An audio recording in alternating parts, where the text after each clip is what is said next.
Hello， 大家好，歡迎大家嚟到呢個與青年對話第3集。我係嚟自佛教善德英文中學嘅 Oscar， 我係嚟自保祿六世書院嘅 Claire。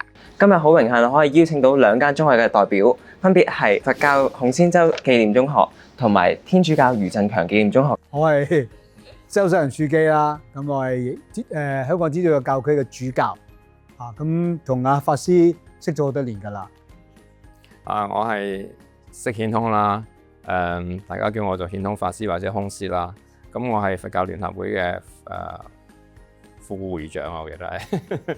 我識係啊，我同阿樞機都識咗好多年啦。咁事不宜遲啦，我哋而家咧就先進行一個熱身嘅活動。我哋咧就好想請咁多位同學係可以攞起呢拇指，係可以畫低你哋而家最能夠代表到你哋而家當刻嘅情緒或者感受嘅 emoji。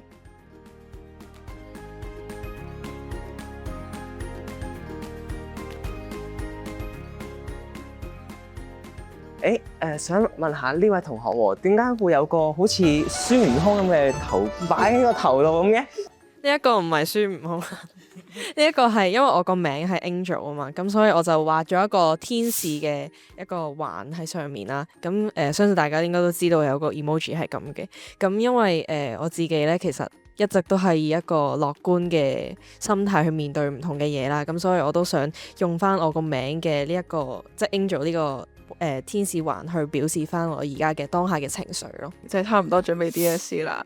咁學校嗰啲，即係我作為一個正向大使主席咧，咁就有好多學校服務要做嘅。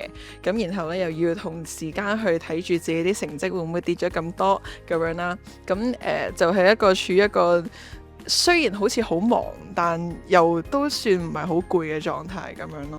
咁喺呢個時候，我哋有望下樞機同埋法師嘅畫嘅 emoji 先。咦？點解樞機個 emoji 會有個問號喺度嘅咧？點解？可唔可以分享一下？我哋個樣就咁，因為咁啊，記得有個 emoji 咁啊嘛。咁啊 question mark 就係跟住會嚟點咧？應該會點咧？咁樣啊，都有個 wonder。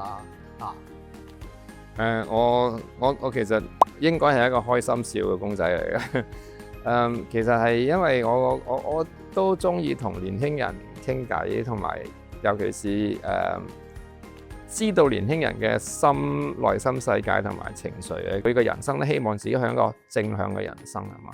咁我哋嘅情緒，如果你處理得佢唔好咧，又會成為手騰腳震啊、抑鬱啊、跌晒啲嘢啊，或者你又可以變為考試越嚟越驚啊咁。但係如果情緒處理得好咧，佢就係你人生嘅動力咯。咁所以個關鍵點，我相信係好重要。好多謝頭先咁多位同學啦，都有分享自己俾嘅emoji 啦。咁都好多謝啱啱法師俾咗咁多位同學嘅意見啦。我哋頭先咧喺表達你哋呢個情緒入邊，我哋可以見到有疲倦啦，有緊張啦，亦都有迷茫嘅喎。我哋而家咧就想去探討一下，究竟點解你哋會有呢種情緒咧？你哋究竟呢個壓力嘅來源係來自邊度嘅咧？我會講3個處境出嚟。咁當你哋聽到嗰個處境，然後你哋又覺得嗰個情況會令到你好有壓力嘅話咧，就可以貼一張星星貼紙落塊面度，係啦。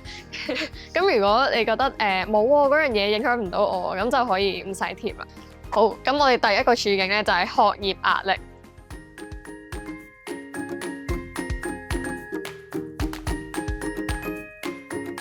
好啦，咁第二個處境咧就係屋企人嘅期望。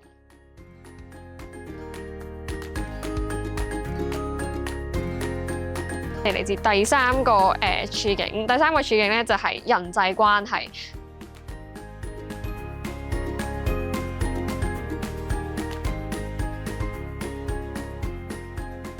睇嚟大家都貼完貼紙啦，咁我哋又想邀請下同學去分享你哋面對緊嘅壓力喎。咁不如今次由呢邊開始先啦。對於我講咧，我可能就係個人喺學習方面會比較多嘅憂慮同埋壓力，因為出於對自己一個未來嘅負責啦，同埋想要求自己可以做得更好。咁我就覺得啦，最主要其實都係學業嘅壓力啦，好似頭先同學咁樣講啦，就好似話對自己嘅期望啊，未來自己都開始有啲壓力啦。中五啦嘛，有 SBA 啊，有唔同嘅 mock 啊，好似最近考完 DSE 咁，見到啲題目都越嚟越難嘅情況下，對自己嘅壓力都會越嚟越大題啊？我喺小學嘅時候成績係，尤其是默書係好差嘅，咁咧就好辛苦啦。咁考小學會考係肥佬嘅，咁我哋嗰陣時有肥佬 pass 噶嘛，我上唔翻喇沙中學嘅。係有會考㗎，我哋嘅年代真係㗎。咁我就我自己去喇沙中學，喂唔該你收翻我啦咁，佢又收翻我喎。去到嗰陣時，真係香港老實講，就算喇沙啲訪問仔啲中文真係温下嘅，唔知咩事。咁咧就後嚟咧就因為喺嗰個環境裏邊咧，你逼住成長，咁所以我覺得你哋而家都唔使驚嘅，即係咁我而家都唔係太差係咪？我嗰陣時其實都係幾唔記得嘅。但係你自己，我覺得生命你自己對得住你自己，投入堅持咗咧，咁你就無悔咯。即係你即係人生梗有上有落咁啊！你考試喎，呢次唔得喎，咁你呢次唔得，你唔好放棄咯。同埋嘅最關鍵，其實你可唔可以繼續堅持下去？世界永遠都有壓力俾你㗎，你唔使理佢嘅。但係因為到頭嚟都係你自己點做，咁所以你做好咗就係做好咗。我喺玫瑰崗嘅讀壓力唔大，咁到中學咧，就因為我轉咗去華小第一屆嚇歡迎湖所，咁就跟住就入去中學，咁啊考會考，小學會考咧就俾我掹車邊入咗去華仁啊。喺華仁嗰度咧，初時第一年都 OK 嘅，但係問題咧跟住咧就唔知發生咩事咧，我就有陽間症，家族冇㗎啊，咁樣但係有咧就幾嚴重嘅。咁變到陽間症當時咧，而家都係嘅。佢食俾啲藥俾我咧，係精神科藥嚟嘅。啊，精神科藥咧就會令到我啲 concentration 同埋 abstract thinking 冇咁好嘅。咁所以我啲數學咧原本都 OK 嘅，都差嘅。讀華仁呢個好處咧就好多活動嘅。咁你咪做喺學校做活動咯，天主教同學嘅活動啊，或者係學校活動咁樣。咁變咗咧就都攞到一啲滿足感。我諗呢個好重要，唔好淨係學業啊！你嘅人生咧點樣令到你能夠有自信心？其實就係唔止學業嘅，學業唔得，你有第啲嘢得噶嘛。所以俾自己有機會去發揮你自己嘅人生。我18歲之後咧，我癲癇症冇咗，所以人生咧跟住呢一個階段，你有困難咧，記得有下一個階段，係第二個窗口開俾你哋咯。喺個人生過程裏邊咧，你其實就係你每一個階段做好你每一個階段。譬如話你而家讀書，你咪讀好你今時今日嗰課書。你讀好你今時今日嗰課書咧，你聽日嗰課書你就聽日先至可以讀到噶嘛。但係你一定要知道啊，我而家要做呢樣嘢，我做好咗呢樣嘢，我又會上一級。我上一級我又會睇清楚一啲。為一個人，我自己對我自己嘅人品，我自己嘅品德，我自己嘅人際關係啦，呢啲係永恆嘅。你自己作為，我自己覺得我自己做人都係人，我對唔對得住自己咧？我覺得我自己有冇同自己有冇交代咧？我自己嘅人生到我老嘅時候，我會唔會覺得我嘅人生無悔咧？即係博盡無悔啊嘛！最慘就係我嗰陣時 hea 咗，我嗰陣時後悔。你點樣先至無悔？你投入咗，堅持咗。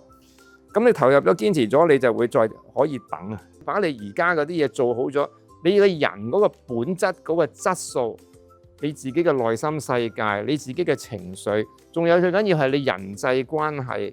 即係我哋成日講廣結善緣啊嘛。但係你結咗啲善緣嘅時候，咁你將來你就會可能有啲好嘅緣分啊。咁啊廣結善緣，我哋覺得係好重要。真係，我好同意啊法師講，而家打好基礎。一步一步嚟，因為咧千祈唔好諗住咧跳啊！而家嗰時哇，成日跳班啊，有咩天才嗰啲咧好都易冧落嚟嘅都會。你呢度叻啫喎，唔代表所有嘢都叻噶嘛。都好多謝兩位嘅分享啦，我哋到大家都帶到好多嘢落袋啦。咁今日都知道其實兩間學校之前都有唔同嘅方法去幫大家去排解壓力啦，同埋去省察自身啦。咁不如今日就等我哋借住呢個機會去了解下你哋究竟係即係喺實踐上係點樣可以幫助到我哋咧？咁不如而家就去片。佛教孔仙洲紀念中學喺2010年起推行由校監釋顯空法師提倡嘅人生基本功。乜嘢係人生基本功呢？其實人生基本功並唔係深奧嘅教義，而係教導年輕人點樣面對人生，處理情緒嘅覺醒之道。佢係由4個核心方向組成，包括投入、堅忍、反思同善緣。咁呢4個方面咧，而最重要咧就係我哋希望學生就係投入為先嘅，即係做每一樣嘢，參與活動啊，甚至你打遊戲機。咁如果佢個人係成個人投入、心無旁騖啊、專注於一嘅時候咧，咁做乜嘢咧都係事半功倍。學校將呢啲理念轉化為日常，每日透過半小時嘅正念禪修，例如係動禪、行水禪，令學生學習收攝心神。啱啱入學開始啊，真係見到有咁多唔同嘅活動，我會覺得好驚訝嘅。可能係如朝早嘅動禪咁，其實你喺做嗰個活動嘅期間，你真係可以 feel 到自己身體可能肌肉上嘅變化，知道自己可能邊度其實係攰啊，要休息下咁嘅。相信大家都一定有病過啦，咁我都有試過病過，然之後覺得好痛苦啦，因為咩都做唔到啦，同埋好辛苦嘅。咁但係我嗰陣時就諗翻起人生基本功入邊嘅堅忍啦，佢同我哋講話要經歷考驗，當有所成。咁我就相信只要堅忍啦，以樂觀嘅心態面對咧，咁就會好快好翻，同埋可能狀態仲比之前更加好嘅。咁對我自己嚟講，令我最深刻嘅係反思啦。咁因為我係一個運動員啦，咁可能喺每次嘅訓練之中啊，每一個動作我做完都要反思下，其實我會唔會做得會更好啊？其實我哋都希望咧，將呢個人生基本功同埋個覺醒禪修咧，推展到去家長嗰個層面。因為好多時學生嗰個情緒咧，唔係佢單一嘅因素，好多時係家庭背景俾佢哋。咁我哋希望咧，如果仔女都做到學到咧，咁佢帶翻俾父母咧，變咗咧成個家庭都會幸福和諧一啲咯。首先人生基本功係點嚟嘅咧？咁其實菩薩道裏邊，作為一個菩薩嘅一啲大框架裏邊攞咗啲核心出嚟咧，就其實譬如話佢第一個就係投入啊嘛，投入就係你作為一個菩薩，就你就要有一個發心啦、發願啦，發咗心、發咗願，其實你就要去學下點樣去投入。即係我覺得一個人你其實你唔投入，你做乜嘢都做得唔會好咯。咁但係你如果你投入做乜嘢都好咧。你因為你投入咗，你就可以堅持；你投入咗，你就可以深入。當你有投入、有深入咧，你就可以成為專家。你譬如話，你話就算整打乒乓波咁，你投入堅持，你都可以成為專家咁啊。第二個 step 咧就係堅忍咯。咁喺菩薩裏邊修行係無量劫，好多生生死死喺度不斷去度眾生嘛。啲眾生唔會聽你講噶嘛，咁你要等佢啊，要幫佢咧，你就要堅持同埋忍耐。咁你喺人生裏邊，你一定有成功有失敗嘅。咁唔放棄嗰就係成功咧，你放棄就係失敗啦。方法其實最關鍵嘅方法咧就係反思。反思就係你做咗嗰啲嘢，我點樣可以？頭先嗰位同學講，我點解會做得好？我點解會做得唔好？咁我好同埋唔好，你一反思嘅時候，一檢討嘅時候，你就有溫故而知新。溫故而知新咧，你就可以唔單止可以做老師，你可以更加做自己嘅老師。我點樣可以做長遠啲咧？咁呢個係反思，就係培養智慧啊！人生冇智慧好慘，有智慧有方法，真係可以四兩撥千斤。咁最尾一樣咧就係善緣啦。頭先大家都講過啦，即係喺人生裏邊，你唔知佢將來係咪你老闆嚟噶嘛，或者你知唔知係乜嘢嚟噶嘛？總言之廣結善緣咧，太多好處啦。就算你而家讀書好叻，你入到 Con U 或者去邊度，你畢業出嚟，但係你人際關係唔好咧，你入到大公司俾人排擠你，你排擠你人哋升職咧，喂，升職係講關係㗎。咁所以廣結善緣，肯去投入付出，其實你有咗呢啲4樣嘢啫嘛。人生基本功就係你搞好呢4樣嘢咧，你做乜嘢嘢其實都易啲嘅。余振強紀念中學每日都有一個特定嘅10分鐘，讓全校師生停下腳步進行意識省察。 Feel your feet on the floor and your heartbeat in your chest. If you fell short today, do not lose heart. Learn from it. Ask God for help and begin again.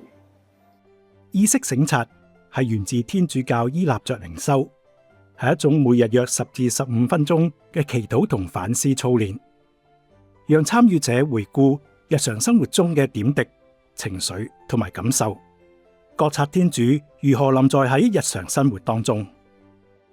每日第2個小息，由師生親身帶領，同學會透過深呼吸沉澱情緒，並喺記錄卡上寫下感受。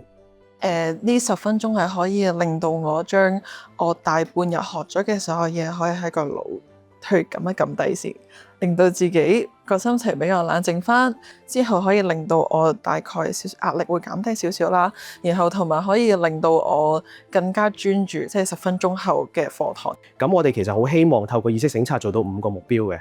咁第一就係自省自覺啦，因為同學仔可以辨識到自己嘅情緒。咁第二咧，我希望同學仔咧係可以透過呢個活動咧，就係去懂得感恩。有陣時喺意識省察活動裏邊咧，佢即係明白佢哋自己唔係一個個體，其實身邊有好多幫助佢哋嘅人。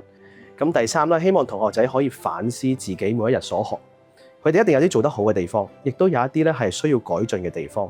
第4個目標咧，就希望同學仔做到點樣去改善。所以喺個過程裏邊，可能同學仔會諗到一啲比較具體啲嘅行動方法，係或者俾自己一個小挑戰，令到自己咧係可以喺未來嘅時間咧係可以改善好自己嘅。咁最後一樣咧就係希望同學仔係帶住希望前行，讓同學仔明白其實佢哋前路咧係充滿希望。其實我學校我係足球校隊嘅成員嚟嘅，即係一定都會有表現得唔好嘅時候，甚至乎輸咁樣。咁我成日都會好自責，甚至乎去怪身邊嗰啲隊。意識省察之後，老師會俾一啲去教我去接受咗嗰一刻嘅情緒，去轉一個諗法，即係正面啲，冇再 keep 住負面去諗。其實呢個都係一個天主教我哋依納爵個靈修嚟啦。但係其實咧，依納爵靈修唔係淨係俾天主教徒，因為佢講嘅咧，其實係一個我哋萬事萬物都有嘅上主。呢個天主係我哋心目中嘅天主，講天主咧，其實就係真善美愛，呢個就係天主嘅特質嚟。咁所以嚟到呢個就話，咁我喺佢面前，我去反思翻我當日，或者嗰朝或者琴日嚇，睇下你個 time frame 係幾多咯，24小時嘛。我喺度睇翻就有咩令到我感恩？嗱，呢個好重要。嗱，你有懂得感恩嘅人咧，其實佢係識得快樂。一個唔懂得感恩嘅人咧，係唔會快樂噶。其實 self knowledge 好重要嘅。就法師講個智慧咧，其實個基礎就係我哋幾認識自己。一個人唔認識自己嘅人咧，係唔可能有智慧。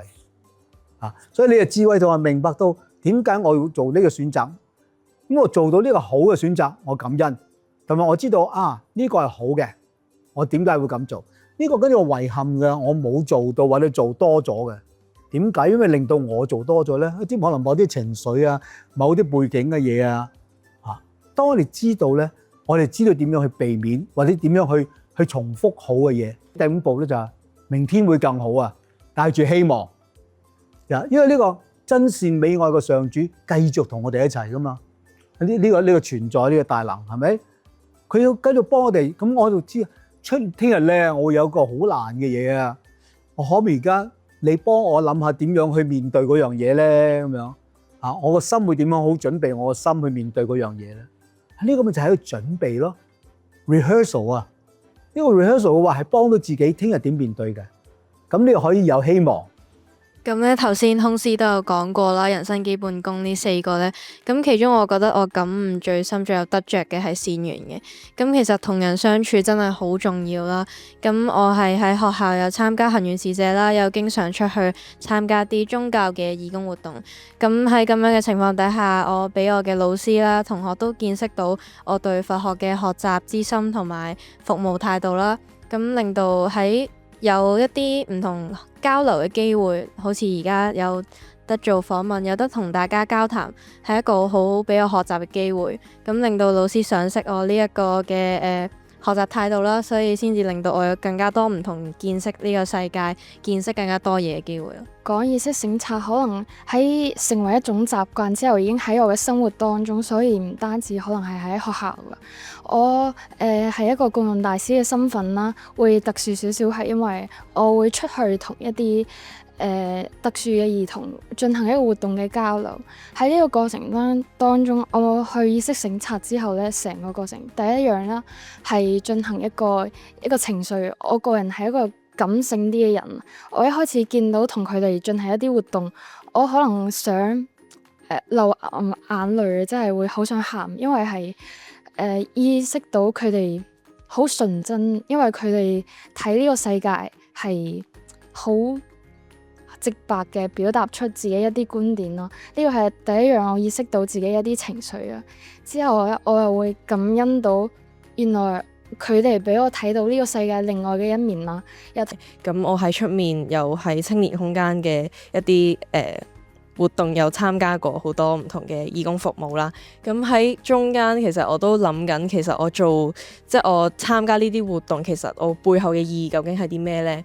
咁其實我都反思過好多，即係人生基本功中嘅反思啦。咁其實我自己都會做好多唔同嘅反思，即係究竟諗緊我其實人生嘅意義喺邊呢？其實我而家係咪我做咁多義工服務係咪真係對我自己有幫助呢？因為我係一位啟導大使啦，咁我喺做意識醒察嗰陣時，其實我有察覺到我係好驚失敗嘅。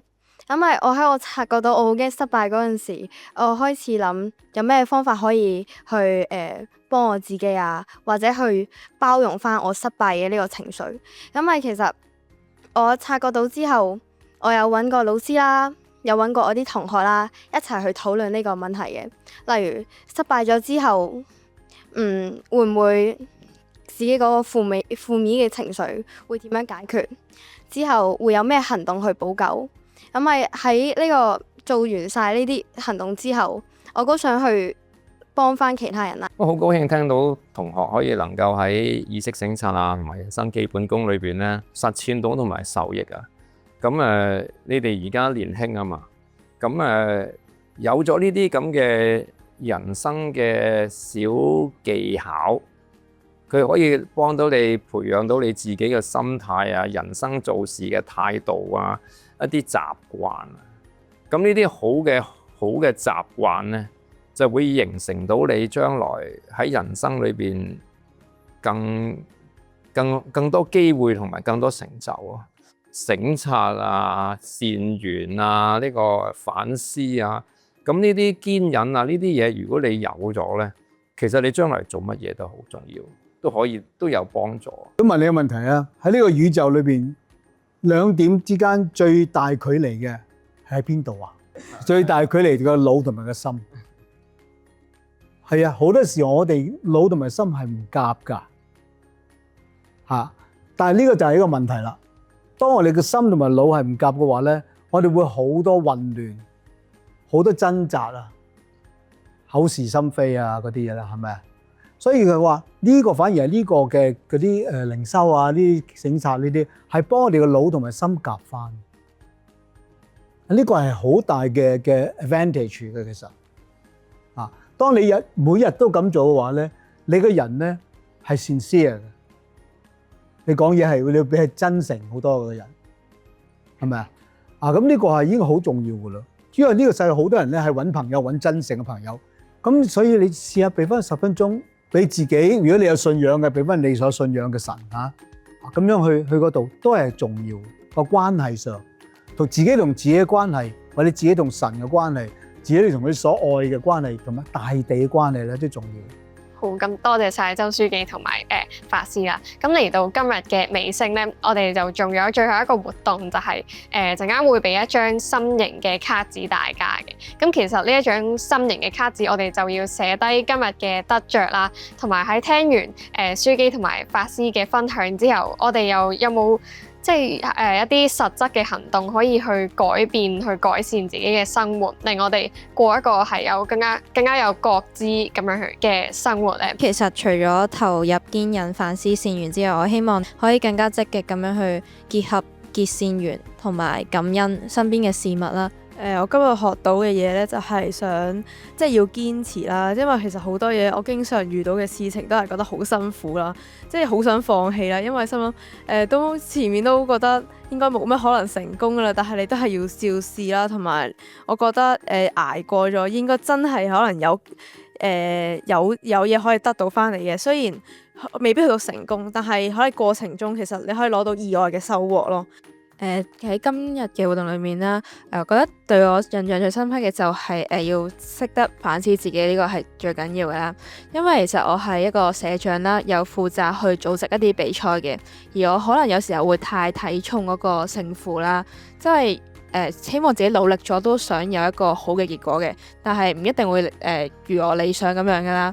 呢個時候我通常有啲唔開心嘅情緒一定會有嘅，即係我有時候要需要學識點樣將呢個情緒轉化出去啦。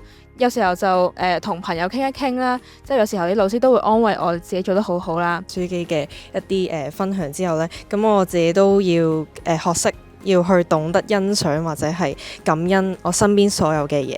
咁我啱啱其實好深刻呢句嘢，就係即使世界好混亂，只要你唔混亂就贏晒。其實佢哋都係善緣嚟㗎。其實咁樣講嘅話，就係要感恩我哋好多嘅嘢啦。即係其實有時我覺得屋企人啦俾我嘅嘢，其實係佢哋應該要俾我嘅。咁其實唔係啦。咁我應該要感恩佢哋所對我嘅一切啊。其實佢哋俾我哋愛啊，其實係好大嘅。呢樣嘢係無限量嘅支持。呢樣嘢係要感恩佢哋去所作出嘅努力啦。然之後其實可能簡單一句愛你嘅，其實佢哋已經好感動、好開心嘅。其實我覺得可以總結到兩句説話：車到山前必有路，船到橋頭自然直。咁點解呢？咁我就覺得我哋每一個人即係千祈唔好太過憂慮之後未來未發生嘅事，只要做好依家，即係對於依家自己做嘅所有嘢，處於一個感恩嘅心。我今日之後啦，會學會咗感恩啦。好似我係運動員加呢個總領袖生啦。咁運動員方面，我要感謝我啲教練啊、新兵啊。咁好似係總領袖生咁，我都要感謝我嘅同學們啦。佢哋都係給予咗我好多嘅幫助啦。咁所以我哋要感恩自己擁有嘅一切啦。第一樣嘢就係我哋平時要同多啲人去結善緣啦。由頭先法師講嘅嘢講完之後，就可能係你呢個你唔中意嘅人，可能第二日可能轉個頭就做咗你老細咁樣。所以我哋對平時對唔同嘅人，或者我哋唔中意嘅人，我哋都要應該俾多啲耐性佢哋，俾多啲耐心去了解佢。因為其實我依家因為自從認識咗意識省察呢樣嘢，其實我而家喺屋企瞓覺前都會俾自己少少時間去做一個好細微嘅意識省察。反思下自己當日有咩係值得我感恩㗎，有咩係我挫敗咗，要點樣去再做得更加好咧？聽書記講咧，好似你啱啱所講嘅，閂咗一對門，自然會有一個窗幫你開咗。咁其實我哋即係而家 Form 5啦，壓力係大㗎啦。咁但係壓力肯定有㗎啦。咁點解我哋要去顧慮一啲都未發生嘅嘢？而你要令到自己搞到咁辛苦呢？對於書記所講，我覺得有一句話講得好啱，即係你感恩得越多，你獲得嘅幸福係會越多嘅。去完成佢係最重要啦。因為其實我覺得喺日常之中，其實有好多嘢都會堆埋喺自己身上面啦，好難一次過處理晒。我覺得法師呢一句講得好重要啦，一件一件事咁樣慢慢完成佢。唔係嘅話，全部嘢堆埋一嚿就會好容易會令到自己太大壓力啊，或者好唔開心啊，咁樣就會好辛苦。我可以係要學識接納自己嘅情緒咯，即係唔好因為你唔開心嘅時候，你就覺得自己哇，點解我會有呢個情緒㗎咁樣？但係其實你應該要自己去接納自己，體諒自己。首先就聽到阿書記同法師親自嘅親身經歷嘅分享啦，令我覺得改善人際關係好重要啦。我學識到有一樣好重要嘅嘢，就係要自省自覺。其實自己今日或者今日啊，或者之前有啲咩係做得唔夠好，或者做得有不足，而透過即係可能意識省察或者係佛教嘅禪修咁樣，我哋可以意識慢慢去反省到自己可能邊啲做得唔好，而去改進咯。我學到我哋要真正用個心去對待其他人，去對待其他嘅事物，呢個先係我哋真正發現呢個世界美好嘅一個方式。會唔會都有啲提醒或者祝福想俾翻咁多位同學咧？我其實真係好感恩啊！都係有機會同咁多年輕人喺度傾偈啦。輕人係好好嘅，因為年輕人係可以去嗰個成長嘅空間啊，因為你哋仲有好多機會嘅。咁但係有好多成長嘅空間，好多成長嘅機會咧，你就真係要去關心照顧佢。咁所以如果我哋可以將我哋嘅知識咧，即係好濃縮或者好雞精咁 pass 俾你咧，咁其實係年輕人係可以成長得好啲，同埋活得好啲嘅。咁我哋又好希望大家有咁嘅緣分，有咁樣嘅姻緣條件，可以為你哋啦，為社會啦、家庭啦，帶嚟更多嘅希望，帶嚟更多嘅和諧，同埋更多嘅幸福啦。我相信係人類係希望幸福同埋快樂嘅。真誠，年青人為我嚟講最吸引我咩咧？就係你哋嘅真誠，係你仍然係有真嘅，你仍然係有一份盼望，你仍然希望有份理想可以追尋，永遠唔好忘記呢樣嘢。就算你60歲、70歲，你都要可以有份希望，你仲係可以係真誠呢樣嘢咯，好唔好啊？咁樣咧，我哋跟住我哋嘅世界先有希望。咁最尾我就寫咗啲嘢我都喺度。反思啊嘛，個思就係個田啊，田我哋耕耘嘅，但下底有個心嘅，係心田。所以當我哋話思嘅時，一定唔係淨係個腦咯，個心都係去耕耘緊我哋大家，耕耘到自己，到耕耘緊對方嗰個心田。好，今日咧都十分之多謝啊！咁多位同學，無論係天主教啦，定係佛教嘅同學代表，呢個係樞機法師啊，亦都好真誠咁樣去講出自己內心嘅想法啦。今日我哋嘅節目就差唔多啦，多謝大家收睇。多謝大家分享。咁你繼續講結善緣我哋兩間。咁我哋呢今次嘅節目就差唔多啦，拜拜。拜拜。